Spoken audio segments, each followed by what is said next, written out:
الحمدللہ رب العالمین، صلاۃ والسلام علی رسولہ النبی الکریم وعلی آلہ واصحابہ اجمعین۔ الحمدللہ الحمدللہ الذی ہدانا لہذا وما کنا لنہتدی لولا ان ہدانا اللہ۔ رب اشرح لی صدری ویسر لی امری واحلل عقدۃ من لسانی یفقہوا قولی، آمین یا رب العالمین۔ مجھے بالکل اندازہ ہے کہ آپ میں سے ہر شخص الحمدللہ الحمدللہ یہ جذبہ رکھتا ہے کہ میری اصلاح قرآن و سنت کے مطابق ہو جائے، اور یہ کام صرف اس وقت ہو سکتا ہے جب ہم قرآن کو سمجھ کے پڑھیں، غور و فکر کریں کہ قرآن کے احکامات دنیا کے سب سے بہترین احکامات ہیں۔ اللہ نے جو بندے کو جس نے پیدا کیا، جو انسان کو پوری طرح جانتا ہے، اسی نے یہ انسان کے لیے بہترین لائحہ عمل دین چار چیزوں کا نام ہے: عقائد و ایمانیات، عبادات، اخلاق اور معاملات، پورا کور ہوتا ہے۔ تحسین ذات یہ ہے، دیکھیں آپ کو اگر میں کہوں نا تحسین ذات اور فروغ ذات بڑے خوبصورت اور ہائی ساؤنڈنگ ورڈز ہیں کہ بس یہ انسان جب کپڑے خوبصورت پہن لیتا ہے، رینک میچ کرتے ہیں تو بڑا حسین نظر آتا ہے۔ حالانکہ قرآن کہہ رہا ہے کہ بندہ وہ ٹھیک ہے جس کا لباس بھی بہت اچھا ہو، لیکن سب سے پہلے اس کا ایمان ٹھیک ہو، اس کا عبادات ٹھیک ہوں ایز پر قرآن اینڈ سننا، اور اس کے سارے جو اخلاق ٹھیک ہوں، اس کے معاملات ٹھیک ہوں۔ یا انہیں کا ایک دوسرا ورژن ہے کہ وہ اللہ کے حقوق ادا کرتا ہو، اور دوسرا وہ انسانوں کے حقوق ادا کرتا ہو ٹھیک ٹھیک، تو اس کی ذات جو ہے وہ اس ذات میں حسن بھی، خوبصورتی بھی ہے۔ اس نے اپنی ذات کو اپنا تزکیہ کر کے بہترین طریقے سے اس ذات کو بہترین بنا لیا۔ اب آپ کو میں نے بتایا ہے کہ تزکیہ کا کل جو ہم پیج 4 پہ ہیں، جو ہینڈ 12 پیج کا آپ کے پاس ہے، آپ کا پہلے کوئی سوال ہو جو کل تک میں نے 4 پیج کور کیے ہیں، کوئی سوال؟ شاباش۔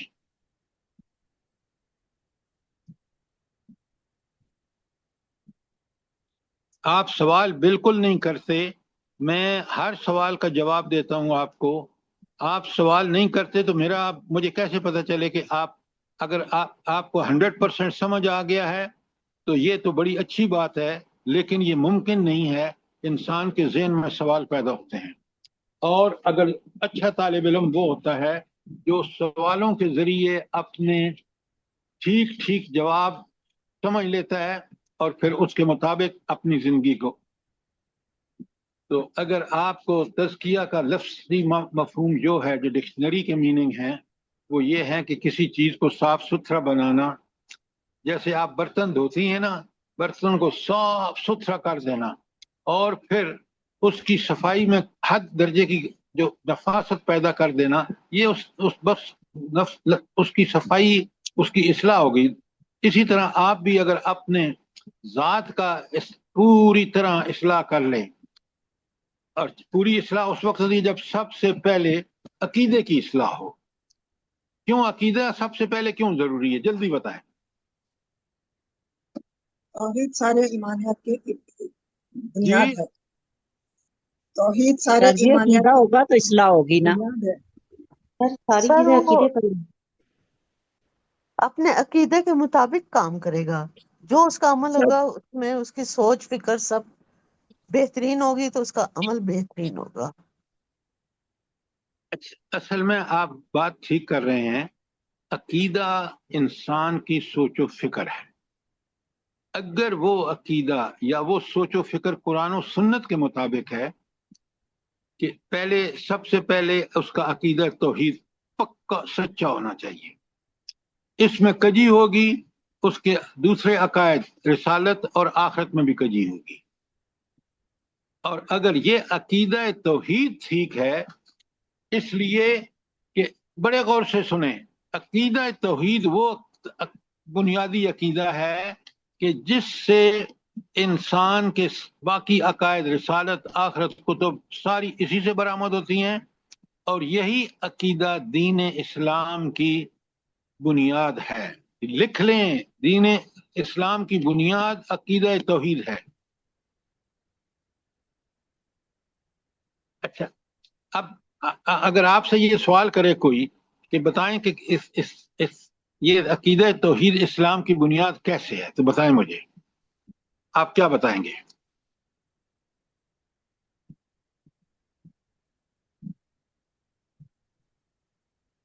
سر مزہ وہ تو جب اپنے ہے عقیدے کے مطابق چلے گا نا، اس کی ایمانیات، اس کی عبادات، اس کے معاملات، اس کی معیشت سب اس کی سوچ و فکر کے مطابق ہوگی۔ اگر قرآن و سنت کے مطابق عقیدہ ہوگا تو سب کچھ بہترین ہوگا، ورنہ وہی حال ہوگا جو آج کل ہو رہا ہے۔ بات آپ کی ٹھیک ہے، لیکن سوال یہ ہے کہ یہ عقیدہ آپ کا اس وقت ٹھیک ہوتا ہے، صحیح ہوتا ہے، جب قرآن و سنت کو کما حقہ سمجھتے ہیں۔ کیا ہم سمجھتے ہیں؟ جلدی بتائیں۔ نہیں سمجھتے سر، اس تو پھر لیے ہم بتا نے دیا۔ بنیادی کمزوری ہماری یہی ہے کہ ہم قرآن و سنت کے مطابق چیزوں کو سمجھتے نہیں ہیں۔ عقیدہ توحید کس کا مضبوط ہوگا؟ جلدی بتائیں۔ اب یہ بنیادی سوالوں کے جواب جس نہیں کا ہے۔ ایمان مضبوط ہوگا سر۔ وہ ایمان کی گولی مارے، ایمان کا تعلق، میں آپ سے پوچھ رہا ہوں، سوال ہے عقیدہ توحید کب مضبوط ہوگا؟ آپ کہہ رہے ہیں ایمان ہوگا تو جب قرآن و قرآن سنت و کے سنت سے ساتھ جڑے رہیں اطاعت گے۔ اطاعت اللہ اور اطاعت رسول سے عقیدہ مضبوط ہو۔ جب آپ اللہ تعالی کی معرفت حاصل کریں گے، اس کی ٹھیک ٹھیک صفات کو جانیں گے، پھر آپ کا عقیدہ توحید مضبوط ہوگا۔ اللہ تعالی کی جو ساری شانیں ہیں، وہ جو آپ کہتے ہیں نماز میں شروع کرنے سے سورہ فاتحہ الحمدللہ، ساری تعریفیں، ساری خوبیاں، تو اللہ تعالیٰ کی ذات کو کما حق کا جاننے کے لیے، تعارف کے لیے کیا چیز ضروری ہے؟ اللہ کی معرفت، اللہ اللہ کی کی معرفت، معرفت کیسے حاصل ہوگی؟ قرآن و سنت سے۔ صفات پھر الہی وہی سے۔ بات، پھر وہی بات، بھائی تلاوت قرآن و اگر آیات اللہ سنت کے کے تعالیٰ کی ساتھ۔ ساتھ صفات کا علم نہیں ہوگا ہمیں تو ہم معرفت تک پہنچ ہی نہیں ہوئی سکتے۔ بات، صفات کا کما حق کا علم، اللہ حاکم ہے، اس کی صفت ہے، اس لیے اس کا حکم ماننا میرے اوپر فرض ہے۔ اللہ آل نوئنگ ہے، سب جانتا ہے، دلوں کے رازوں کو جانتا ہے۔ مجھے کام کرتے وقت اگر یہ بات میرے ذہن میں رہے تو میں اللہ کے حکم کی کبھی خلاف ورزی نہیں کروں گا۔ تو اللہ تعالیٰ کی صفات کو جتنا جانے گا، جتنا سمجھے گا، اتنا ہی اس کا عقیدہ توحید مضبوط۔ اللہ رب ہے، مجھے پالتا ہے، میرا مالک ہے، میرا خالق ہے، میرا رازق ہے، اس لیے میرے اوپر لازم ہے کہ میں اسی کو الہ مانوں، اسی کی عبادت کروں۔ بنیادی چیزیں آپ سمجھتے نہیں ہیں، بس فٹافٹ قرآن و سنت۔ بھائی قرآن و سنت کا کون سا شعبہ ہے جو مجھے عقیدہ توحید مضبوط کرتا ہے؟ جنرلی جواب ٹھیک ہے، لیکن اصل بات قرآن عقیدہ توحید مضبوط ہوگا جب میں اللہ تعالیٰ کی صحیح معرفت حاصل کر لوں گا۔ اور کسی چیز سے آپ کا تعلق، آپ کا ماں سے تعلق اس لیے مضبوط ہے کہ آپ ماں کی محبت اور اس سے اچھی طرح واقف ہیں۔ تو اسی طرح اللہ تعالیٰ کی صفات، جو اسماء الحسنہ ہیں، وہ اللہ تعالیٰ کی صفات ہیں۔ میں نے سارے آپ کو لکھ کے بھیجے ہیں، آپ نہیں پڑھتے۔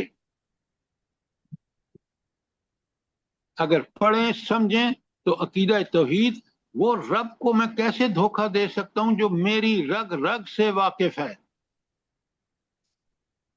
جو ہر وقت ہوا معاکم اینما کنتم، وہ آپ کے ساتھ ہے جہاں کہیں ہوں آپ، اس کو کوئی دھوکہ دے سکتا ہے؟ قیامت کے دن کا خوف کہ میں نے اس ہستی کے سامنے پیش ہونا ہے جس کے بعد جو سب کچھ میرے بارے میں جانتی ہے، ایک ایک عمل کو جانتی ہے، اور پھر وہ لکھوا رہی ہے فرشتوں سے تاکہ وہ پکڑا دے میرے ہاتھ میں۔ کبھی آپ نے سوچا ہے؟ تو اب سر یہ پہلے آ کوشچن جائیں، جی سر یہ کوشچن ہے ایک اصول تزکیہ کے 5واں نمبر پوائنٹ، تفقو کے بغیر تزکیہ نہیں ہو سکتا. سر اس کو ذرا وضاحت کر دیں. اچھا، تفقع ہوتا ہے گہری سوچ، گہرا تجزیہ سمجھ کا. اچھا اب آپ مجھے یہ بتائیں، اگر مجھے یہی نہیں پتا کہ عقیدہ توحید کیا ہے، تفقع یہی ہے نا کہ سب سے پہلے میرا عقیدہ توحید ٹھیک ہوگا، پھر میرے رسالت کا عقیدہ بھی ٹھیک ہوگا اور آخرت کا. تو بنیادی رول جو ہے وہ عقیدہ توحید کا ہے. پورا نظام اگر میں غور و فکر کروں، تفقع کروں، سوچو بچار کروں، غور و فکر کروں، تو مجھے نظر آتا ہے کہ ساری کائنات میں جس کا حکم چل رہا ہے وہ تو اللہ ہی ہے. یہ ہے تفقع کے بغیر کہ آپ کی ذات میں کیا کمزوریاں ہیں، ان کو کیسے دور کیا جا سکتا ہے. میں نے آپ کو ایک ہینڈ آؤٹ بھیجا ہے، اگر آپ ذرا بھی اس کو قرآن کے ساتھ آپ کا سمجھ والا تعلق ہو تو آپ فوراً کہیں گے کہ پوری جو اللہ بتاتے ہیں کہ انسان کو کمزور، جلد باز، فلانا فلانا پیدا کیا گیا. آپ ہینڈ آؤٹ ملتا ہے نا، کبھی آپ نے نہیں دیکھا کہ کس محنت سے یہ تیار ہوا ہے. اب جب مجھے یہ تفقع یہ ہے کہ مجھے پتہ چل جاتا ہے کہ اللہ تعالیٰ نے کھول کے بیان کیا اور میں اپنی ذات میں دیکھ رہا ہوں کہ انسان جلد باز ہے، انسان جو ہے وہ شیطان اس کو برگلا لیتا ہے. یہ سب چیزیں تو اللہ نے اس کا علاج بتایا ہے، اور میں نے لکھا ہے کہ ان کمزوریوں کو دور کرنے کا علاج کیا ہے. کاش آپ اس کو پڑھتے تو آپ اش کر اٹھتے کہ تزکیہ یہی ہے کہ انسان اپنی کمزوریوں سے جان چھڑا لے، کمزوریوں کو دور کر لے، اور نیکیاں جو اللہ نے انسان کے اندر رکھی ہیں ان کو مضبوط کر لے. یہی تو تزکیہ ہے، یہی تو تفقع ہے. اب سمجھ آئی کہ نہیں آئی؟ جی سر جزاک اللہ سر. اب مجھے آپ یہ بتائیں کہ میں نے پیج 4 پہ کل چھوڑا تھا، اور تزکیہ کا مفہوم اصطلاحی بھی اور لغوی بھی، لغوی لغت کے اعتبار سے، اصطلاحی قرآن سنت کے اعتبار سے. اس میں کوئی سوال ہے آپ کا؟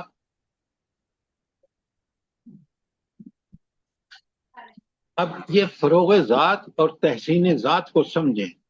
فروغ ذات یہ ہے کہ برائیوں اور برے خیالات اور برے چیزوں سے اپنے آپ کی جان چھڑانا اور نیکیوں پر عمل کرنے میں سبقت کرنا. یہی تو انسان کا سب سے بڑا اللہ کو پسند جو چیز ہے وہ یہی ہے کہ برائیوں کو اپنے آپ سے دور کر دے، نیکیاں فوراً عمل کرے. یہی تو شخص ہے جو اللہ کو پسند ہے، اور یہی وہ ذات ہے جو یہ کام کرتی ہے. اس نے اپنے آپ کو اپنا تزکیہ کر لیا. اب آپ دیکھیں پیج 4 پہ، وَيُكَفِّرْ عَنْهُمْ سَيِّئَاتِهِمْ، اللہ تعالیٰ ان کی برائیاں ان سے دور کرے گا. کن کی؟ جو پوری کوشش کریں گے. اللہ تعالیٰ خود کہتے ہیں وَالَّذِينَ جَهَدُوا فِينَا، جو ہمارے راستے میں کوشش کرتے ہیں، چاہے علم ہو عمل ہو، لَنَهْدِيَنَّهُمْ سُبُلَنَا، ہم اس کو ضرور راستہ دکھاتے ہیں. یہ سورہ عنکبوت کی آیت 69 ہے، لکھیں اپنے پاس، اس کو بعد میں پڑھیں. آگے اللہ سورہ فرقان میں کہتے ہیں فَأُولَئِکَ، تو یہ وہ لوگ ہیں یبدل اللہ سیئاتہم حسنات، جن کی اللہ تعالیٰ برائیوں کو نیکیوں میں تبدیل کر دیتا ہے. کون لوگ ہیں؟ جو برائیوں سے نفرت کرتے ہیں اور نیکیوں میں سبقت کرنے کی کوشش کرتے ہیں. اللہ کہتے ہیں میں ان کو یہ کر دیتا ہوں. تو میں اور آپ اپنا تزکیہ چاہتے ہیں تو پھر ہم اپنی برائیاں جو سابقت تھیں ان کو نیکیوں میں تبدیل کرنا چاہتے ہیں تو ہم نیکیوں میں سبقت کریں. یہ تھا آیت نمبر، یہ سبق 5، صفحہ نمبر 4 ختم ہوا. اب 5 میں بات کر رہا ہوں. پھر وہی بات آ رہی ہے کہ بقرہ کی 129 جو حضرت ابراہیم علیہ السلام نے دعا مانگی تھی، ربنا وابعث فیہم رسول من انہم، اے اللہ انہی میں سے ایک رسول بھیج. کیونکہ وہ مکے میں دعا کر رہے ہیں تو منہم کا مطلب ہے ان میں سے، مکے والوں سے. تو یہ اس دعا کا کون ہے مصداق؟ جلدی بتائیں. حضور صلی اللہ علیہ وسلم. ہاں، نبی کریم صلی اللہ علیہ وسلم. 2500 سال بعد یہ دعا قبول ہوئی ہے اور اس دعا کا جو 2500 سال پہلے مانگی تھی اس کے نتیجے میں حضرت محمد رسول اللہ صلی اللہ علیہ وسلم کی پیدائش ہوئی. وہ کام کیا کرے گا؟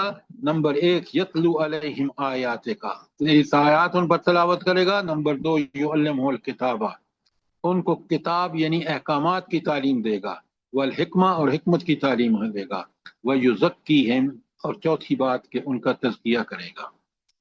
تو پہلے 3 کام، تلاوت آیات، تعلیم کتاب اور تعلیم حکمت جو ہے وہ ذرائع ہیں، اور مقصد کیا ہے؟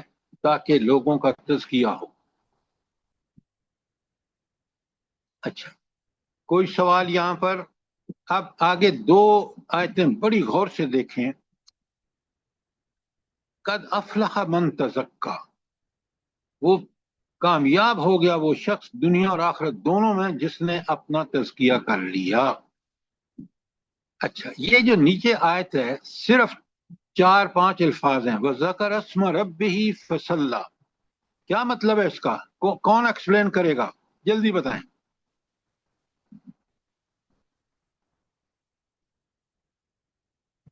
کوئی آپ میں سے ایکسپلین کر سکتا ہے؟ صاحب جی، جس نے اللہ کا ذکر کیا، اللہ کو یاد رکھا اپنے دل میں بھی، اپنی زبان سے بھی، اور ہر وقت ہر جگہ اللہ کو یاد رکھا، اور پھر نماز پڑھی. نہیں، یہ تو آپ نے تشریح کر دی.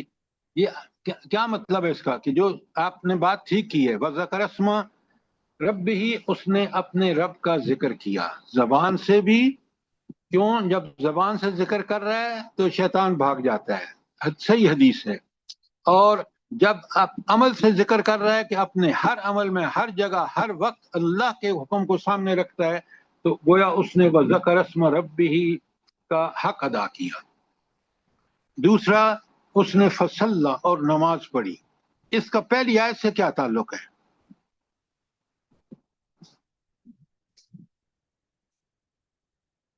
آپ سارے جی، سب سے قرآن پہلے جو آخرت میں نماز سوال ہوگا وہ نماز ہی کے بارے میں ہوگا، اور صاحب اگر جی، نماز نماز انسان کی تزکیہ اقامت کا صلاۃ ذکر. نہ، 6 بندے مت بولیں، ایک بندہ بولے. سر اس نے اقامت صلاۃ کی، صرف نماز پڑھی نہیں، پھر نماز کو تو قائم بھائی یہ کیا تو جیسے اللہ فصولہ کے کا حکم معنی ہے. ہے. اس کا اوپر کے تعلق کیا ہے؟ آیت اعلیٰ کی 14 سے، یہ 15 کی آیت پر آپ پڑھا رہے ہیں، میں پڑھ رہا سر ہوں. جب ہم نماز پڑھتے ہیں یعنی اقامت نماز کرتے ہیں اور صحیح طریقے سے اس کو سمجھ کے پڑھتے ہیں، تو پھر ہم اس کا اثر باقی جب نماز ہماری ختم ہو جاتی ہے تو ہماری زندگی پر ہوتا ہے، تو ہم برائیوں کو چھوڑتے ہیں اور نیکیوں میں سبقت کرتے ہیں. ہائے، آپ کی صاحب بات نماز ٹھیک ہے، سے سوال کا جواب نہیں ہے. سوال سنیں غور سے، قرآن کو ٹھیک ٹھیک سمجھیں. تزکیہ کا مطلب یہ ہے کہ اگر اس نے تزکیہ کرنا ہے تو 2 طریقے ہیں اہم ترین. پہلا ہے ذکر اسم ربہ، نمبر 1 کہ وہ زبان سے بھی اللہ کا ذکر کرے اور اپنے ہر عمل میں اللہ کو یاد رکھے، اس کے احکامات کو. نمبر 2 وہ نماز قائم کرے. اور یہ 2 کام کرے گا تو وہ تزکیہ کر سکے گا. جب تزکیہ کر لے گا تو قد افلح، وہ پھر کامیاب ہو جائے گا دنیا میں. یہ جواب ہے. اور پتہ نہیں آپ کدھر کی کدھر ہانک رہے ہیں. پہلی آیت میں بتایا کہ فلاح اس نے پائی، دنیا اور آخرت میں کامیاب وہ ہوا من تزکا، جس نے تزکیہ کر لیا. اور تزکیہ پر 2 چیزیں بڑی ضروری ہیں. ایک ذکر اسم رب ہی، کہ اپنے رب کو یاد رکھا زبان سے بھی اور عمل سے بھی. اور فصلہ، اور اس نے نماز کی اقامت کا خاص دھیان رکھا. اب اقامت صلاۃ میں آپ کو ایک پیج میں بھیج چکا ہوں جس میں آپ کو میں نے دکھایا ہے. اب سب کو مل چکا ہے لیکن آپ نے اس پر کبھی غور نہیں کیا. وہ آپ کا پیج جو ہے وہ آپ کے سامنے ہونا چاہیے، اور اس میں آپ کو میں نے بتا دیا ہے کہ آپ دیکھیں کہ یہ جو نماز ہے یہ آپ کے جسم کا ایک پورا جسم، چاہے میری عقل ہو، چاہے میرا جسم ہو، چاہے میری روح ہو، سب چیزیں جو ہیں، زبان ہو، یہ سب نماز میں بیک وقت کام کر رہی ہیں. جسم سے میں رکوع اور سجود، جب میں رکوع کرتا ہوں تو جھک جاتا ہوں، اور زبان پہ سے کیا الفاظ ادا کرتا ہوں؟ جلدی بتائیں. تصویر کرتا ہوں ربی اللہ. آپ ذرا سمجھیں بات کو، کہ میں جھک کے کہتا ہوں، اپنے آپ کو اس کے سامنے جھکا کے کہتا ہوں، آپ اللہ سبحان ربی العظیم، میرا رب، میرا پالنے والا، حاکم، مالک، خالق، عظمتوں کا مالک ہے.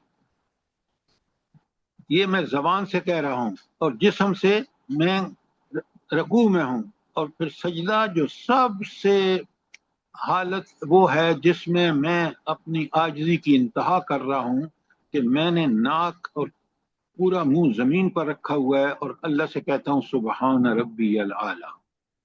تو جسم سے قیام، رکوع اور سجود، زبان سے تلاوت قرآن اور تسبیح، یہ سارے الفاظ اللہ اکبر، سبحان اللہ سبحان ربی العظیم، سبحان ربی الاعلی، یہ تسبیح ہے.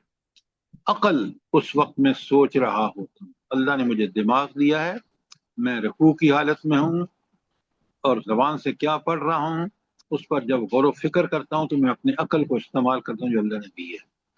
اور آخری بات کہ میرا دل اس وقت اس رب سے جب میں ڈائلاگ کر رہا ہوتا ہوں، کیونکہ میں جب الحمدللہ کہتا ہوں تو اللہ تعالیٰ کی طرف سے جواب آتا ہے. اسی طرح ہر لفظ جو میں جملہ میں کہتا ہوں، سورہ بقرہ کا، سورہ فاتحہ کا، اللہ کا جواب آتا ہے. تو میرے اندر اللہ کی ڈر، خوف کہ قیامت کے دن میں نے اس ہستی کے ساتھ کرنا، انابت، میں اس کی طرف پورا رجوع کرتا ہوں، اور میرے دل پر رقت طاری ہوتی ہے، اور میرے دل کی کیفیت اس وقت میں سوائے کسی اور کے سوچ بھی نہیں سکتا. یہ ہے وہ نماز. اور اس کے پورا نیچے لکھا ہوا ہے نماز کے ظاہری آداب کیا ہیں، نماز کے باطنی آداب کیا ہے. اور پھر آخر میں وہ آیت لکھی ہوئی ہے جس میں آپ نے ابھی پڑھی ہے، 14 اور 15 پیج 2 پر لکھی ہوئی ہے. نہیں لکھی ہوئی؟ ایک ہی پیج آیا ہوا ہماری ہے. نہیں لکھی ہوئی، جی ہماری نہیں لکھی ہوئی. ایک ہی پیج آیا ہوا ہے میرے پاس. میں اب دوسرا پیج بھیج دیتا ہوں، آپ ذرا اس کو دیکھ لیں، اور خدا کے لیے ان کو پڑھیں، سمجھیں. نہیں بھائی، میں نے آپ کو نمبر دیا ہوا اپنا، یہاں 1 گھنٹے میں سوال کر سکتے ہیں، کیوں نہیں سوال کرتے آپ؟ ادھر آؤ ذرا.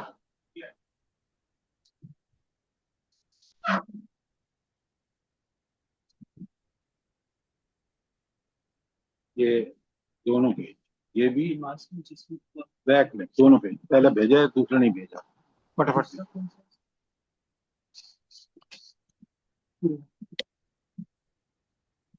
اچھا، یہ پیج آپ کو آ رہا ہے. اب آپ مجھے یہ بتائیں کہ آپ کو کلیئر ہو گیا کہ فلاں دنیا اور آخرت میں فلاں وہ پائے گا جو تزکیہ کرے گا.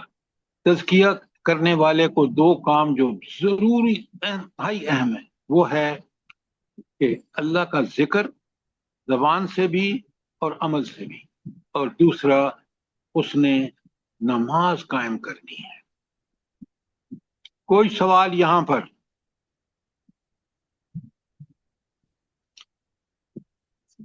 بات کلیئر ہے؟ جی سر. الحمدللہ. اچھا، اس کے بعد سورہ شمس کی آیت 9 اور 10 ہے، پیج 5 پر. قد افلح من زکاہا وقد خاب من دساہا. اس کا مجھے معنی مت بتائیں، مفہوم بتائیں. قد افلح من زکاہا کا کیا مفہوم ہے؟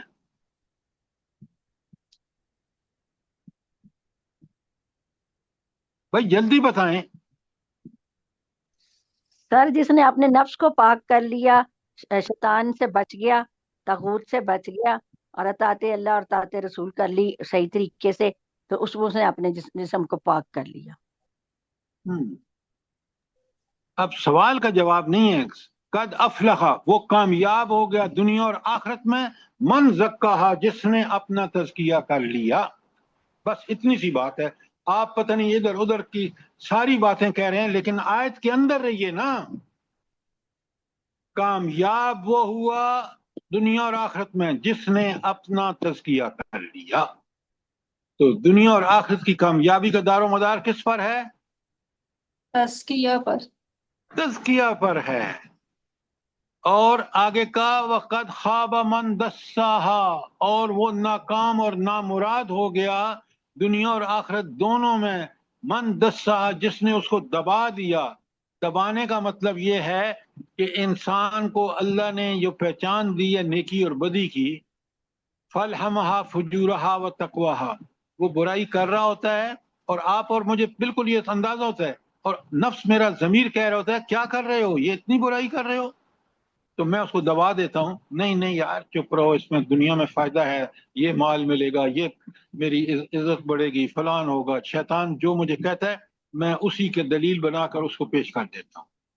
دبانے کا مطلب یہ ہے کہ اندر سے آواز آ رہی ہے، ضمیر کہہ رہا ہے کہ دیکھ تو غلط کر رہا ہے، لیکن میں اس کو دبا رہا ہوں غلط آرگومنٹ کے ساتھ، شیطانی آرگومنٹ کے ساتھ. اب بات سمجھ آئیے کہ نہیں آئی؟ جی سر الحمدللہ. الحمدللہ. افضال صاحب سمجھ آئیے بات کہ نہیں آئی؟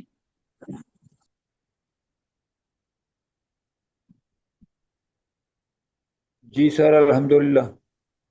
بڑی دیر بعد آپ نے الحمدللہ کہا. یہ آیتوں کو اس طرح پڑھیں، اس طرح سمجھیں تاکہ ہم اپنی زندگی قرآن و سنت کے مطابق اس وقت ہوگی جب پہلے اس کو سمجھیں گے. تو یہ دو آیتیں، پہلی سورہ اعلیٰ کی 14-15 اور یہ سورہ شمس کی 9-10، یہ صاف بتا رہی ہیں کہ اگر تم اللہ کے ہاں دنیا اور آخرت کی کامیابی چاہتے ہو تو صرف اور صرف تزکیہ نفس کر لو. اچھا آگے آخر میں ہے سورہ صفحہ 5 پر، وَمَن يَأْتِهِ مُؤْمِنًا، اور جو مومن بن کر آئے، یعنی اللہ کے سامنے پیش ہو اس حال میں کہ وہ ایمان پورا، پہلے ایمان وقد، پھر فرمایا قد عمل صالحات، اور نیک عمل بھی کیے، ایمان اور عمل صالح دو. فَأُولَئِكَ لَهُمُ الدَّرَجَاتُ الْعُلَىٰ، انہی لوگوں کے لیے بلند ترین درجے ہیں جنت کے. وہ درجے کیا ہیں؟ جنات عدن، باغات بھی ہمیشہ کے، جنات بھی، باغ بھی ہمیشہ کے، تجری من تحتها الانہار، جن کے نیچے سے نہریں بہتی ہیں، خالدین فیہا، اس میں ہمیشہ رہیں گے. آئے ہائے، آگے 4 لفظ ہیں، وذالک جزاء من تزکا. یہ ساری جو نعمتیں ہیں جنت کی کس کے لیے ہیں؟ جس نے تزکیہ نفس کی. اب آپ کو پتہ چل رہا ہے کہ تزکیہ نفس کی کیا حیثیت قرآن نے بتائی ہے ہمیں. یہ آیتیں آپ دیکھیں تو آپ سمجھیں تو صحیح، آپ کتنے اچھے طالب علم ہیں، لیکن قرآن سے آپ کی بس جوش کی محبت ضرور ہے، جذبے کی محبت ضرور ہے، لیکن سمجھ کر جب پڑھیں گے تو پھر آپ کو صحیح پتہ چلے گا. اچھا اب آ جائیے صفحہ نمبر 6 پر، جہاں سمجھنا ہے سوال کریں. اچھا سورہ انعام کی 125 میں اللہ تعالیٰ فرماتا ہے فَمَن يُرِدِ اللَّهُ أَن يَهْدِيَهُ، یہاں پر رکتے ہیں. جو شخص یہ ارادہ کر لے، نہیں، جس شخص کے لیے یرد اللہ، اللہ ارادہ فرما لے، ان یهدیہ، کہ اس کو ہدایت عطا فرمائے، یعنی اللہ جس شخص کے لیے ہدایت کا ارادہ فرما لے کیا کرتا ہے اللہ تعالیٰ؟ یشرح صدرہ للاسلام، اس کے سینے کو اسلام کے لیے کھول دیتا ہے. اچھا اب سینے میں تو دل ہے، تو دل جو ہے وہ اس کیا کرتا ہے بلا؟ یہ یشرح صدرہ للاسلام، اس کے سینے کو اسلام کے لیے کھول دیتا ہے. کیا مطلب ہے؟ اس کا دل اللہ تعالیٰ کی باتوں پہ جاتا ہے پورے طریقے سے. وہ ڈاکٹر صاحبہ خدا کے لیے الفاظ پڑھیں. اللہ کہتے ہیں کہ اس کا سینہ اسلام کے لیے کھول دیتا ہے. اسلام نام ہے 4 چیزوں کا، عقائد و ایمانیات، عبادات، اخلاق، معاملات. ان 4 چیزیں اس کی اتنی پسندیدہ بن جاتی ہیں کہ وہ قرآن و سنت کے مطابق ان کو ڈھال لیتا ہے، تو تو اللہ تعالیٰ اسی لیے اس کا سینہ کھول دیتا ہے. یہ مومل باتیں جو ہیں یہ آپ کو نہیں فائدہ دے سکتی. مجھے اب اسلام اتنا پیارا لگتا ہے کہ اس کا عقیدہ ہو، اس کے ایمانیات ہوں، اس کے عبادات ہوں. 5 وقت کی نماز مجھے ہر آن یاد دلاتی ہے ایاک نعبد و ایاک نستعین. میں اسی کی عبادت کرتا ہوں، اسی سے مدد مانگتا ہوں. وَإِهْدِنَا الصِّرَاطَ الْمُسْتَقِيمَ، مجھے سیدھا راستہ دکھا دے. قرآن کہتا ہے ان ھذا القرآن یہدی للتی ہی اقوم. یہ سارا جوڑیں قرآن سے، ادھر ادھر کی باتیں چھوڑ دیں. تو سینہ اسلام کے لیے کھولنے کا مطلب ہے کہ اس کے دل میں اسلام سے محبت بڑھ جاتی ہے. اچھا، کوئی وہ کون سوال؟ لوگ ہیں جن کے لیے اللہ یہ اسلام کے لیے سینہ کھول دیتا ہے؟ وہ کون لوگ ہوتے ہیں؟ وہ لوگ ہوتے ہیں جو اسلام کو پوری طرح اپنی زندگی کا منشور بنا لیتے ہیں، اور وہ منشور بنانے کے لیے قرآن و سنت کو پڑھ کے سمجھ کے اس پر عمل کرتے ہیں. اب بات نادرا بابی کلیئر ہے کہ نہیں؟ الحمدللہ. قاضی وہ ہے نا والذین جاہدوا، جو کوشش پورا پڑھے نا کیا؟ قاضی جو کوشش کرتے ہیں اللہ کے راستے کی جدوجہد انتھک والذین کوشش. جہدوا فینا، بالکل آپ نے ٹھیک کہا. جو ہمارے راستے میں، اللہ کا راستہ، اللہ کا پسندیدہ دین اسلام ہے. سورہ بقرہ میں اللہ تعالیٰ نے، ساری سورہ آل عمران میں اللہ نے صاف فرمایا ہے ان الدین عند اللہ الاسلام. اسی کے لیے سینہ کھلتا ہے، وہی پسندیدہ بن جاتا ہے دین. آخری آیت ہے اسی میں سورہ حشر کی 9، وَمَن یوق شُحَّ نَفْسِهِ. آئے ہائے ہائے، کاش میں اور آپ، جو شخص نفس کی حرص سے بچا لیا گیا.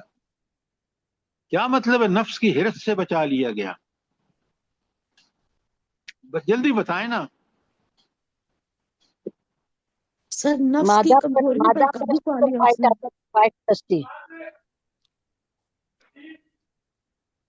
میں نے آپ سے پوچھا ہے من یو کا شق نفس ہی، جو شخص اپنے نفس کی حرص سے بچا لیا گیا. یہ بڑی کیا اس کا مطلب بخیلی ہوگا؟ دنیا کی کیا نفس ہوگا؟ کی سر سر دنیا اس نے پرستی اور خواہش پرستی. سر اس نے اپنی نفس کی کمزوریوں پہ قابو پا لیا. جب اس کو نفس اس کو غلط طریقے پہ لے کے جاتا ہے تو وہ اپنے قرآن و سنت کو یاد رکھتا ہے، اللہ کی بات بچا کو یاد لیا رکھتا ہے. گیا، غلط راستے سے بچا کر قرآن و سنت کے راستے پہ لے آیا اپنے نفس کو. یعنی اس نے اپنا تزکیہ کر لیا. تزکیہ یہی ہے کہ ہر برائی کو چھوڑ کر ہر نیکی میں سبقت کرے. فَأُولَٰئِکَ هُمُ الْمُفْلِحُونَ، صرف یہی لوگ کامیاب. ہم جو بیچ میں آیا نا، اس کا معنی یہ ہوگا کہ صرف یہ لوگ جو ہیں ایسے ہی لوگ کامیاب ہوں گے. لکھا ہوا ہے، پڑھیں سمجھیں. اللہ تعالیٰ نے آپ کو بہت اچھا دماغ دیا ہے، آپ اس کو استعمال کریں. کوئی سوال انعام کی 125 اور حشر کی 9 جو آپ کے پیج پر ہے، کوئی سوال ہو آپ کا؟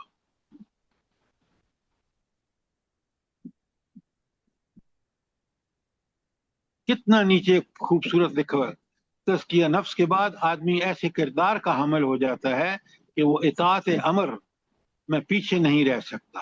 اطاعت امر کا مطلب اللہ تعالیٰ کا حکم. خود پرستی کی بجائے خدا پرستی اور مفاد پرستی کی بجائے حق پرستی اختیار کرتا ہے. ایک ایک لفظ کو دیکھیں کس طرح اس سے جڑا ہوا ہے اس کے مفہوم سے.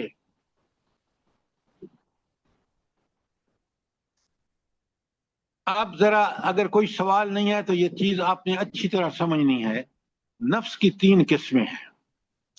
ایک ہے نفس امارہ، جو نیچے دیکھ رہے ہیں آپ سورہ یوسف کی آیت 53، ان النفس لامارۃ بالسوء، نفس امارہ تو برائی ہی سکھاتا ہے.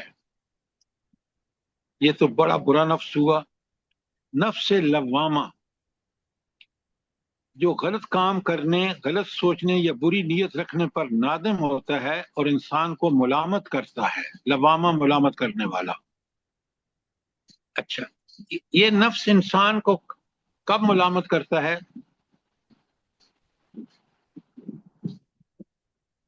سر جی جب وہ برائی کرتا ہے تو سے ہمارا جب برائی پر اکسا رہا ہوتا ہے اس وقت یہ اس کو ملامت کرتا ہے کہ ایسا کام مت کرو، جب اس کا ضمیر مردہ نہیں ہوتا، فطرت کے خلاف چلتا ہے جو اللہ تعالیٰ نے اس کو۔ جب سر یہ نفس لوامہ جو ہے اس وقت انسان کو ملامت کرتا ہے جب اگر اس نے اپنی فطرت کو محفوظ رکھا ہوتا ہے۔ اگر تو وہ مست کر چکا ہے اور برائی کر کے اس کو مزہ آتا ہے تو پھر یہ نفس لوامہ اس کو ملامت نہیں کرتا، پھر یہ نفس امارہ ہوتا ہے جب یہ یہ برائی۔ نفس ہمارا بن جاتا ہے۔ سنیں، آپ نے جو بات کہی بڑی اچھی کہی، اگر تو وہ نفس، یہ نیچے آیت پڑھی ہے نا سورہ شمس کی، وَنَفْسٍ وَمَا سَوَّاهَا، اللہ تعالیٰ نے جیسا نفس اس کو ٹھیک ٹھاک کیا تو اس میں کیا ڈال دیا؟ الہام کر دیا اس کے اپنی طرف سے پوری طرح کہ فَلْهَمَهَا فُجُورَهَا وَتَقْوَاهَا، الہام کر دی اس کے نیکی بھی اور بدی بھی۔ فجور برائی کو وہ برا سمجھتا ہے اور تقواہا وہ نیکی کو اچھا سمجھتا ہے۔ اس لیے وہ لوامہ ہے کہ اگر یہ سمجھ اس کے اندر برقرار رہتی ہے شمس کی 7-8 والی، تو پھر وہ اس کو ٹوکتا ہے، پھر وہ ضمیر کا نام کی چیز ہے کہ جو برائی پر پریشان ہوتا ہے اور نیکی پر کے خوش ہوتا ہے۔ اچھا، یہ تو اب نفس ہمارا بھی آپ کو سمجھ آ گیا اور نفس لوامہ بھی۔ اب بڑے غور سے سنیے اور سمجھیے، آگے سوال آ رہا ہے، نفس مطمئنہ کیا ہوتا ہے؟ اللہ تعالیٰ اس نفس مطمئنہ کو اتنا پسند فرماتے ہیں۔ آپ فجر کی آیت دیکھیں، سورہ فجر کی 23 یا ایتھا النفس المطمئنہ، اے وہ نفس جو نفس مطمئنہ ہے، ارجعی الی ربک، پلٹ اپنے رب کی طرف، راضیتم مرضیہ، تو اس سے راضی اور اللہ تجھ سے راضی۔ پھر کیا کہا؟ فادخلی فی عبادی، میرے بندوں میں داخل ہو جا، تو وادخلی جنتی، اور میری جنت میں داخل ہو جا۔ اچھا، اب آپ مجھے ایک بات بتائیں، یہ تو نفس مطمئنہ ہے اور اس کا بالکل الٹ کیا ہے؟ نفس مطمئنہ کا ان تینوں میں الٹ کون سا ہے؟ ہمارا ہمارا اچھا، اور نفس لوامہ جو ہے وہ ہر آدمی کے اندر موجود ہے، جس کو ابھی اپنے اندر سے اس نے برائی مزیدار طریقے سے کرنا شروع نہیں کی، بلکہ وہ نیکی بھی پہچانتا ہے، برائی کو بھی پہچانتا ہے۔ اس کا نفس، ہر انسان کا نفس ٹو بگن ود جو ہے شروع میں نفس لوامہ ہوتا ہے۔ ایسی بات ہے؟ ایگریڈ؟ جی جی سر جی۔ اچھا، آپ بڑے غور سے سنیں اور سمجھیں بات کو۔ یہ نفس لوامہ نفس امارہ کب بنتا ہے؟ اس کا نفس بہت برائیوں کی طرف راغب ہوتا ہے، فطرت کو نصب کر کے برائیوں کی طرف۔ سوال کا جواب نہیں، یہ آپ الٹی سیدھی ہانک رہے ہیں۔ سر نفس لوامہ نفس ہمارا تب بنتا ہے جب انسان اس کے ٹوکنے کو اگنور کر دیتا ہے اور برائیوں کی طرف بڑھتا چلا جاتا ہے اور اپنی فطرت کو مس کر آپ دیتا ہے، تو بات پھر وہ ٹھیک کہہ نفس رہے ہیں، امارہ۔ آپ بات ٹھیک کہہ رہے ہیں۔ قد خواب آپ من دساہا۔ جی وقد خواب من دساہا، آیت بند کریں، نزول آپ سنیں بات کو، آپ بالکل الٹی باتیں کر رہے ہیں۔ نفس لوامہ نفس، اگر اس کی تربیت نہ کریں، اس کو ڈھیلا چھوڑ دیں تو وہ نفس ہمارا بن جاتا ہے۔ بڑی سمپل بات ہے، پتہ نہیں آپ کہاں کی ادھر ادھر کی ہانک رہے ہیں۔ نفس لوامہ کی اگر تربیت کر دیں، اس کا تزکیہ کر دیں، تو پھر کیا بن جاتا ہے؟ نفس مطمئنہ۔ ویری گڈ، نفس مطمئنہ بن جاتا ہے۔ اور اگر نفس لوامہ کی تربیت نہ کریں، اس کا تزکیہ نہ کریں، تو نفس لوامہ بن جاتا ہے، ہمارا بن جاتا ہے سوری ہمارا۔ نفس ہمارا بن جاتا ہے۔ جزاک اللہ، کتنی سمپل بات ہے۔ اس لیے نفس کی تربیت کتنی ضروری ہے۔ اگر آپ نے نفس لوامہ کی تربیت نہیں کریں گے، وہ نفس ہمارا بن جائے گا۔ اگر آپ اس کا تزکیہ کر دیں گے نفس لوامہ کا، تو وہ کیا بن جائے گا؟ نفس مطمئنہ مطمئنہ بن جائے گا سر. بڑی سیدھی سی بات ہے. اب آپ اس چیز کو اگر نہیں سمجھ آئی تو مجھ سے سوال کریں. الحمدللہ سر بہت اچھے سے سمجھ آ گئی ہے. جزاک اللہ. اگر یہ سمجھ لینا نا آپ نے تو پھر آپ کو تزکیے کی حقیقت اور ضرورت اور اہمیت بھی سمجھ آ جائے گی کہ اگر میں نے اپنی زندگی میں نفس لوامہ جو اللہ نے مجھے میرے اندر پہچان رکھی ہے اس کو مٹا دیا اور اس نفس کو ڈھیلا کھلا چھوڑ دیا، یہ نفس امارہ بن جائے گا. اور اگر میں نے قرآن و سنت کی روشنی میں اس کی تربیت کر دی تو یہی نفس لوامہ کیا بن جائے گا؟ نفس مطمئنہ. یہ ہے تزکیہ، اور اب آپ کو پوری طرح سمجھ آ جانا چاہیے. انشاءاللہ. افضال صاحب بات سمجھ آئی کہ نہیں آئی؟ جی سر انشاءاللہ سمجھ آ گئی. اچھا اب آگے چلتے ہیں. سوال یہ ہے کہ پیج 7 پہ آئیں تو علم تزکیہ کی ہماگیری. ہماگیر کا مطلب ہوتا ہے جو پوری طرح ہر طرف اس کا زور ہو. تو یہ جو تزکیہ ہے نا یہ ہمارے، آپ دیکھیں نمبر 1 علم تزکیہ نفس انسانی کی تمام ظاہری اور باطنی گوشوں سے بحث کرتا ہے. یہ ظاہری گوشے کیا ہیں بلا؟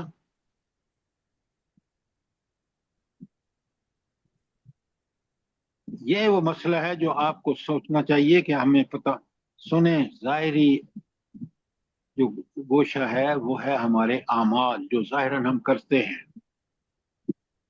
جو نماز چھوڑ دیتا ہے وہ اپنے آپ کو تباہی کی طرف لے جا رہا ہے. جو اقامت نماز کرتا ہے وہ یقیناً ظاہراً ہمیں پتہ چل رہا ہے کہ یہ بندہ بالکل ٹھیک ہے. روزے سے جو تقوی حاصل کرتا ہے وہ بالکل ٹھیک ہے. جو روزہ ضائع کرتا ہے وہ اپنے آپ کو تباہی شیطان کے راستے میں چلا رہا ہے.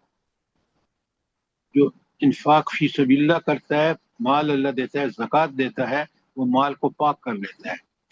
اور جو زکوٰۃ نہیں دیتا وہ اپنے ظاہری عمل سے ثابت کر رہا ہے کہ وہ شیطانی کام کر رہا ہے. اب ظاہری بات سمجھ آ گئی آپ کو کہ نہیں آ گئی؟ جی جی الحمدللہ. الحمدللہ. اب آئیے باطنی گوشے. آپ کے جو احساسات اور جذبات ہیں نا ان کی بھی اصلاح کرتا ہے. وہ کسی کے سامنے ظاہر نہیں ہوتے. میرے جذبات اور میرے احساسات میرے دل میں ہیں. اگر میں نے ان کو بھی پاکیزہ بنا لیا، احساسات اور جذبات کو بھی، تو میں نے اپنے باطن کو بھی ٹھیک کر لیا. اگر میرے دل میں اللہ کی یاد مستقل ہے، میں اللہ سے ڈرتا ہوں، خوف الہی بھی ہے، محبت الہی بھی ہے، یہ سب باطنی ہیں، اور اگر یہ ٹھیک ہے تو پھر میرا تزکیہ ہو گیا. اگر یہ سب کچھ میرے دل پر راج شیطانی خیالات کا وسوسوں کا ہے تو پھر میں نے اپنے باطن کو بھی گندا کر لیا. اب بات سمجھ آئی کہ نہیں آئی؟ جی سر صحیح ہے. دیکھیں ذرا ہمگیری کے ظاہری بھی اور باطنی دونوں گوشوں پر اس کا اثر ہوتا ہے تزکیے کا. نمبر 2 علم تزکیہ نفس انسانی کی ساری قوتوں. یہ قوتیں کیا ہیں بلا؟ فکر و عمل قوت ہے آپ کی، ذہانت آپ کی قوت ہے، اولاد آپ کی قوت ہے، آپ کے مال اور اسباب قوت ہیں. سب کو تزکیہ کہتا ہے ان کو صاف پاک صاف رکھو. ساری قوتوں اور قابلیتوں پر تنقیدی نگاہ رکھتا ہے اور ان سب کی تربیت کرتا ہے. ذرا نوٹ فرمائیں کہ کتنا بڑا اس کا ہمگیر پہلو ہے. نمبر 3 علم تزکیہ نفس انسانی کے اندر جتنے احساسات جذبات پائے جاتے ہیں ان سب کی اصلاح کرتا ہے. اب آپ کو اندازہ ہوا ہوگا کہ یہ تو علم تزکیہ جو ہے یہ کتنا ہمگیر ہے میری زندگی کے ایک ایک پہلو سے. اچھا قرآن اگر سمجھ کے پڑھے نا، میں آپ کو سورہ جو 95 ہے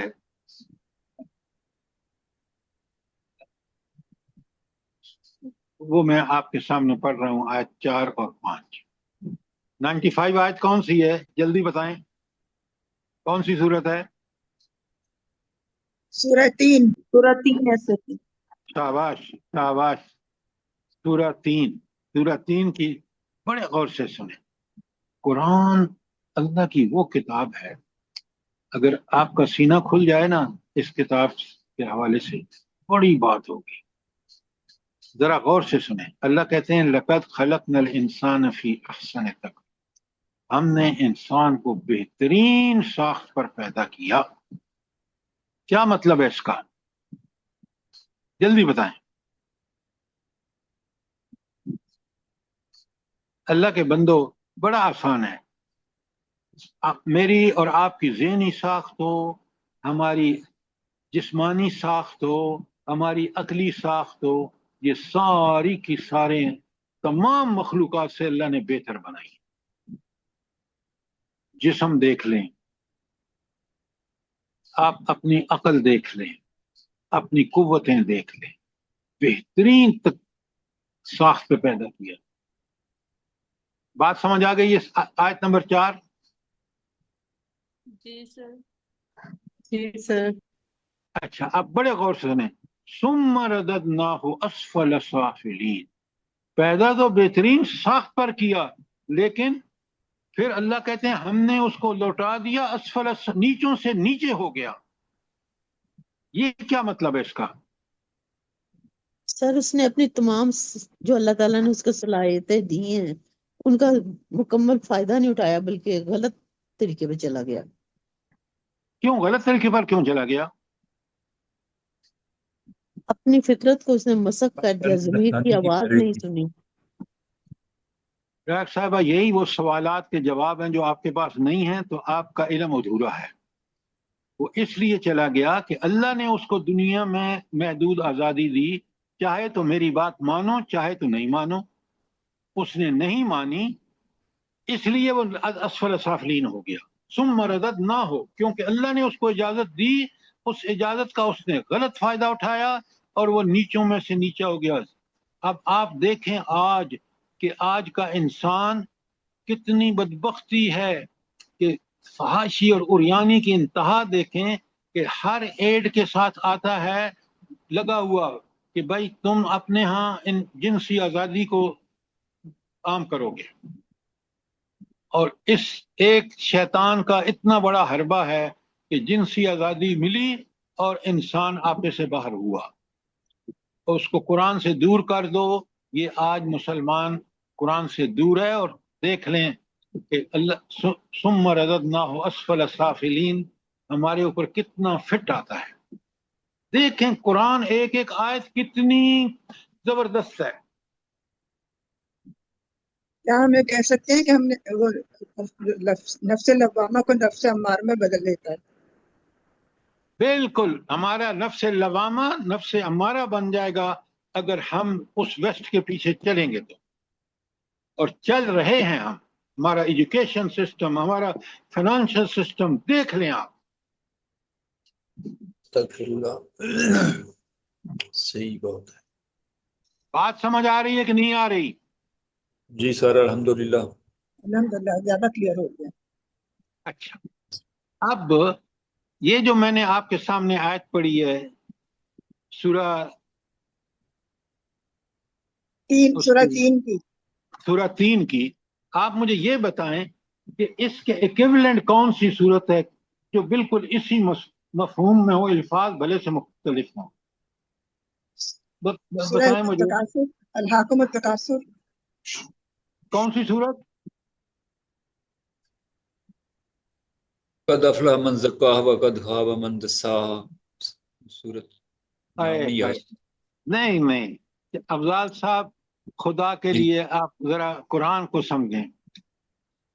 وَالْعَصْرِ إِنَّ الْإِنسَانَ لَفِي خُسْرٍ، سارے انسان گھاٹے میں ہیں۔ وہ جو ثم رددناہ اسفل سافلین، بالکل اس کا ایکویولنٹ وہ ہے۔ اللہ اکبر، جی صحیح ہے۔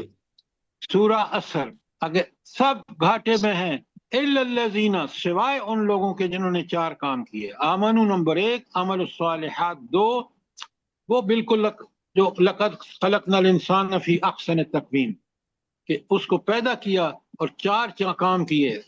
نمبر ایک، ساری زندگی ڈاکٹر اسرار مرحوم اسی صورت کو کھول کھول کے بیان کرتے رہے. کامیابی آخرت میں ان لوگوں کی ہے جو ایمان، عمل صالح، تواصو بالحق، حق کی نصیحت، اس دین کی دعوت کا کام کرتے رہے. وہ تواصو بالصبر، اور جتنی مصیبتیں ان کو اس راستے میں آئیں ان پر اللہ تعالیٰ کا صبر کیا. یہ چار کام کرنے والا کامیاب. اور یہاں کہا کہ ثم رددناہ اسفل سافلین الا الذین آمنوا وعملوا الصالحات. آگے صرف وہ لوگ اسفل سافلین نہیں ہوئے جنہوں نے ایمان اور عمل صالح کیے. کاش میں اور آپ قرآن کو اس طرح سمجھیں نا کہ یہ آیت یہاں آئی ہے، وہ آیت، دونوں کا مفہوم ایک ہے. کچھ بات سمجھ آئی کہ نہیں آئی؟ جی الحمدللہ صحیح کہتے ہیں. کتنا تزکیہ کا سامان ہے اس قرآن کے اندر. اس نبی کریم صلی اللہ علیہ وسلم نے جس نے اس قرآن کا عملی نمونہ بن کے دکھایا. اللہ اکبر. اچھا، اب آپ نے دیکھا کہ یہ علم تزکیہ جو ہے، انسان اپنی ذات کو بہترین بنائے، عقیدے کے اعتبار سے، عبادات کے اعتبار سے، اخلاق کے اعتبار سے، معاملات کے اعتبار سے کتنا ہمانگیر ہے. پوری زندگی انسان کی اس علم تزکیہ کا حصہ بن جاتی ہے. اب آ جائیں پیج نمبر 8 پر. اللہ تعالیٰ فرماتے ہیں کہ اس علم تزکیہ نفس انسانی کے مختلف نوع روابط اور تعلقات کا جائزہ لیتا ہے اور ان کو خاص اصول اور ضوابط کے تحت منظم کرتا ہے. بڑا آسان ہے، اس کو سمجھنے کے لیے آپ کو بڑا آسانی سے سمجھ جائیں گے. دیکھیں نا، پہلے آپ اپنی ذات کو دیکھیں.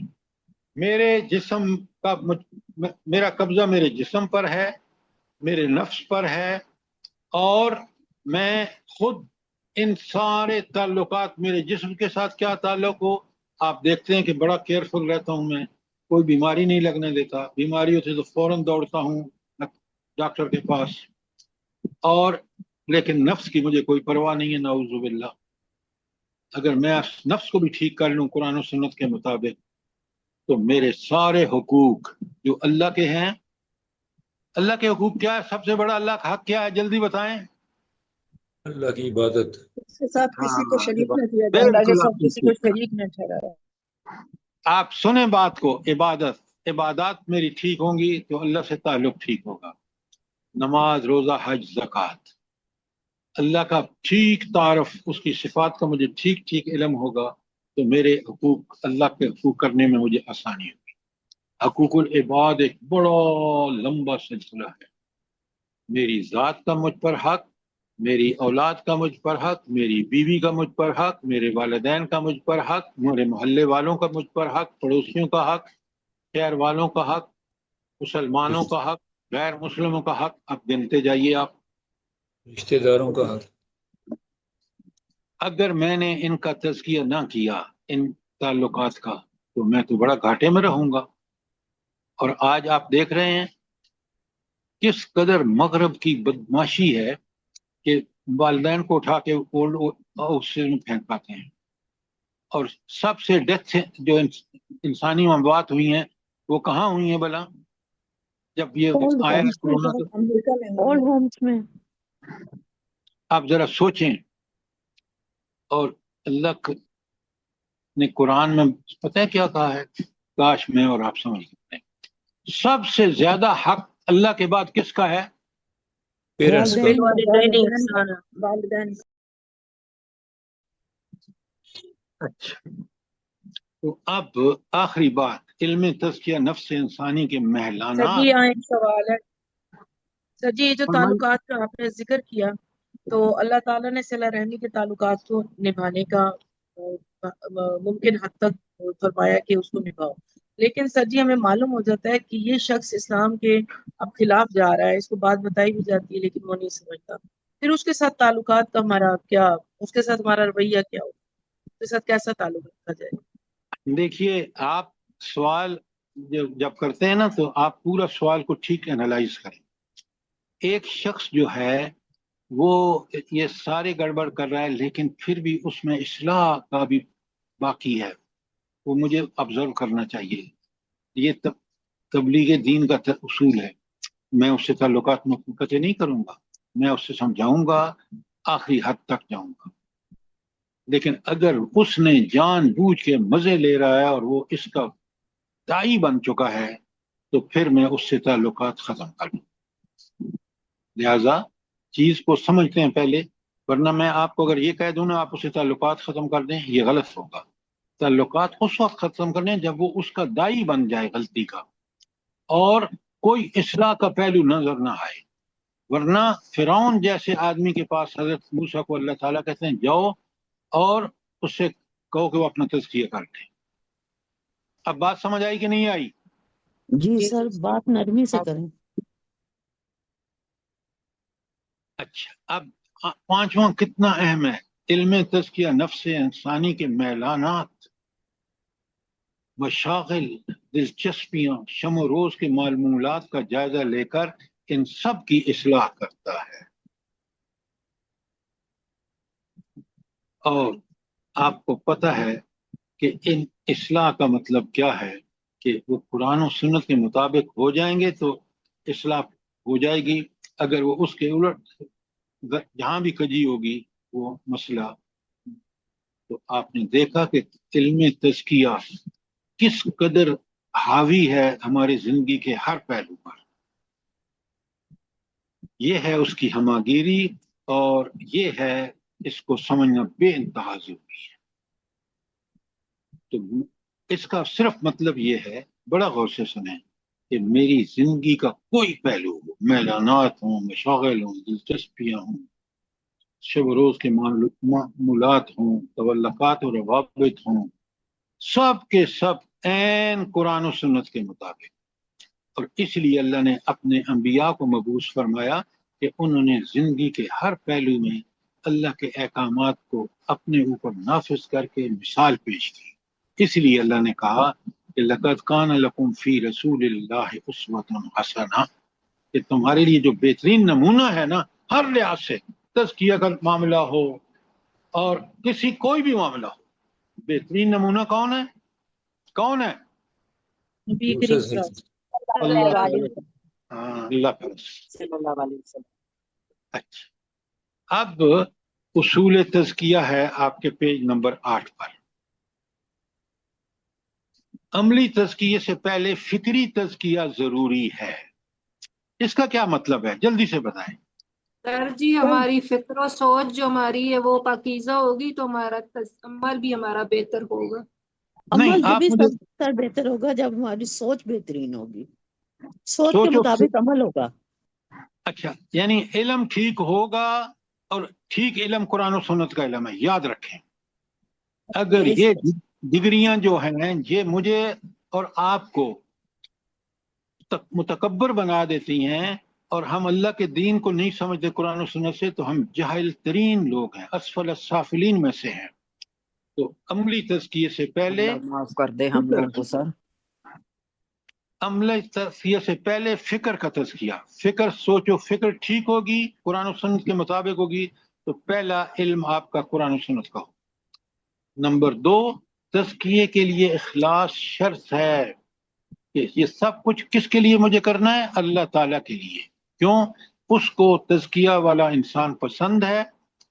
اور پھر مستند علم کے بغیر محض اخلاص سے تزکیہ نہیں ہو سکتا. بڑی اہم باتیں، ایک ایک کو نوٹ کریں. مستند علم سے مراد کیا ہے؟ کون سا مستند علم ہے؟ قرآن و سنت کا علم. کیوں قرآن و سنت کا علم کیوں مستند ہے؟ ڈاکٹر صاحب بتائیے جلدی سے. جی سر، یہ اللہ کی طرف سے ہے، اللہ کے، سبحان اللہ، کوئی اس میں نقص نہیں ہے. اللہ تعالیٰ نے خود فرما دیا ہمیں ذالک الکتاب لا ریب فیہ، اس میں کسی قسم کا کوئی کجی اور شک بھی نہیں ہے. اب ڈاکٹر صاحب آپ نے بات ٹھیک کی ہے. دیکھیں، شک تو اس کو نہیں ہے جو اس پر ایمان رکھتا ہے. آپ مجھے یہ بتائیں کہ یہ جو آپ نے ابھی آیت پڑھی ہے کہ ہدی للمتقین لا ریب فی، تو یہ کہ پاکستان کے کتنے فیصد مسلمانوں کو اس قرآن میں شک نہیں ہے؟ آپ ہی بتائیں، مجھے جلدی بتائیں۔ سر جی شک تو بعد کی بات ہے نا، بڑھتے ہی کوئی نہیں ہے، کھول کے دیکھتا ہی کوئی نہیں ہے۔ آپ میرے سوال کا جواب دیں، آپ الٹی سیدھی باتیں مت کریں۔ اس کا مطلب ہے، دیکھیں نا، نہ پڑھنا وہ الگ بات ہے، اس لیے نہیں پڑھتے کہ ان کو شک ہے کہ یہ کتاب ہمارے مسائل کا حل نہیں ہے۔ پتہ نہیں آپ سوال کو سمجھتے کیوں نہیں ہیں۔ 1-2% ہی لوگ ہیں جو اب تو تو پھر وہی بات، ان کو شک ہے۔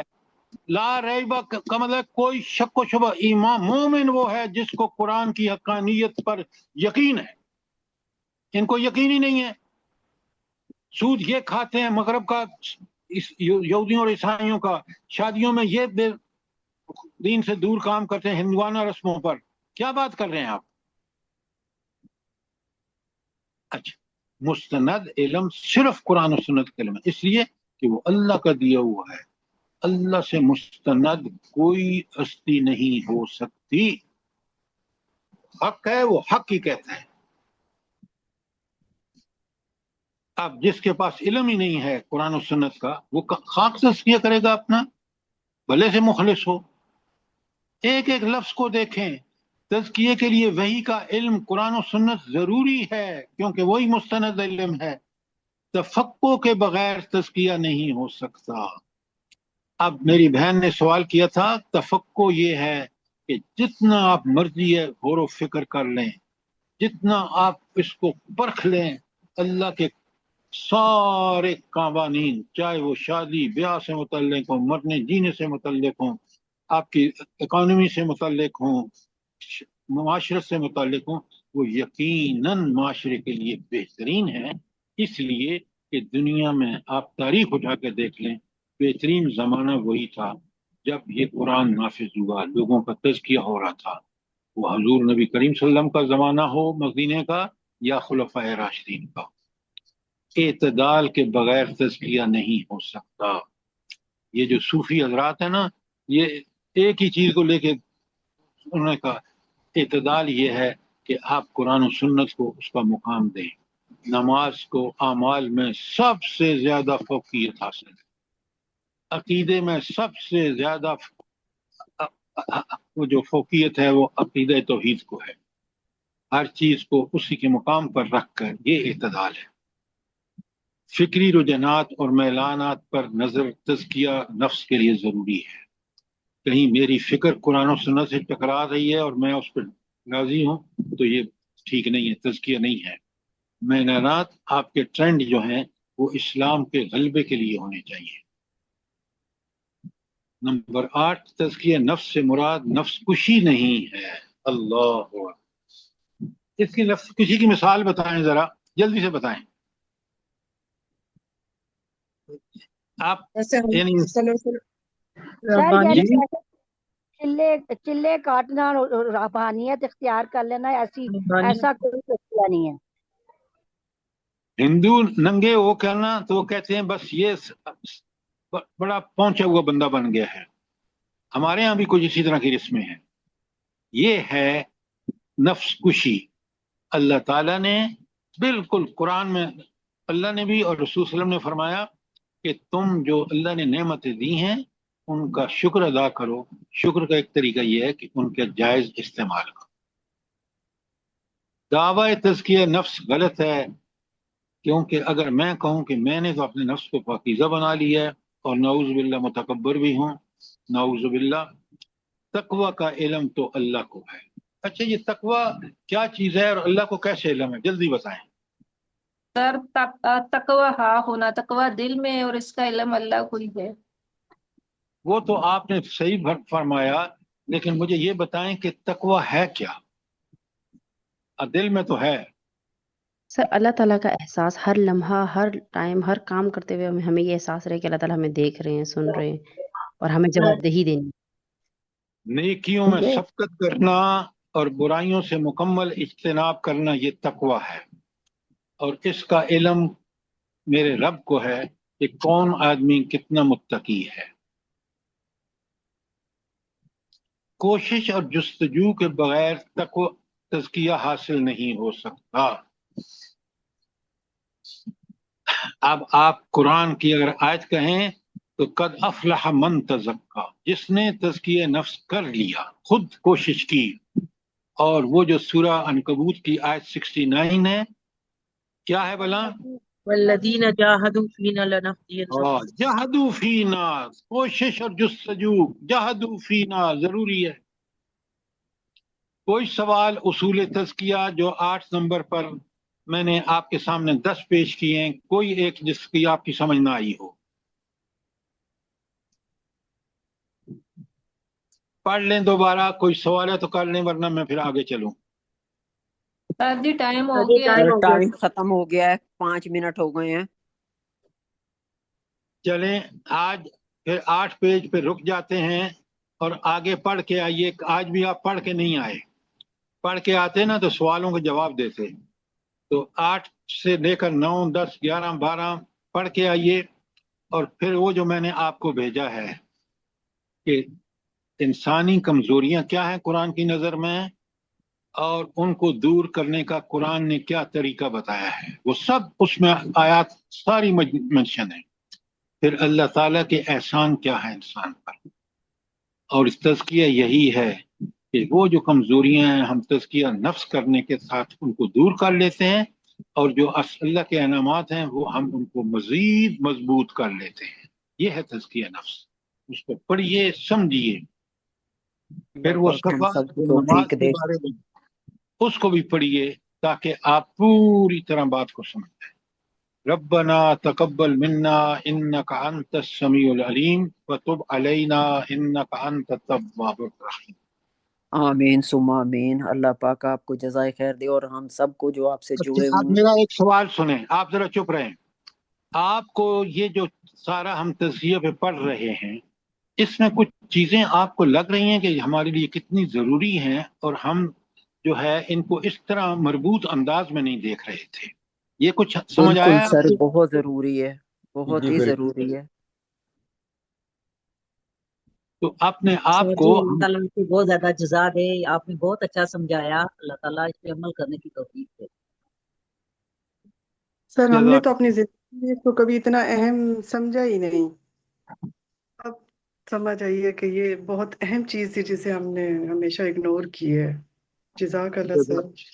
جزاک اللہ. اللہ آپ کو بہت جزائے خیر دے. یہی وہ چیز ہے جو ہمیں قرآن و سنت کے علم کے بعد سمجھ آنی چاہیے.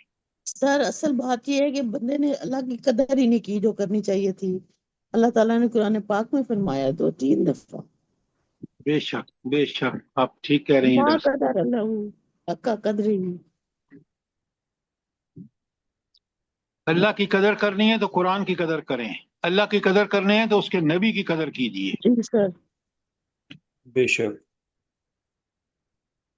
اللہ پاک ہم سب کو عمل کی توفیق دے اور آپ کو جزائے خیر دے. اسی طرح جیسے آپ سمجھاتے ہیں، زندگی میں کبھی سر ایسے نہیں سمجھا قرآن شریف کو، اور ہم لوگ واقعی غلطی پہ ہیں. ہم لوگوں تو میں تو تسلیم کرتی ہوں کہ ہم لوگوں نے کچھ بھی نہیں سمجھا ہے قرآن شریف کی آیتوں کو نا.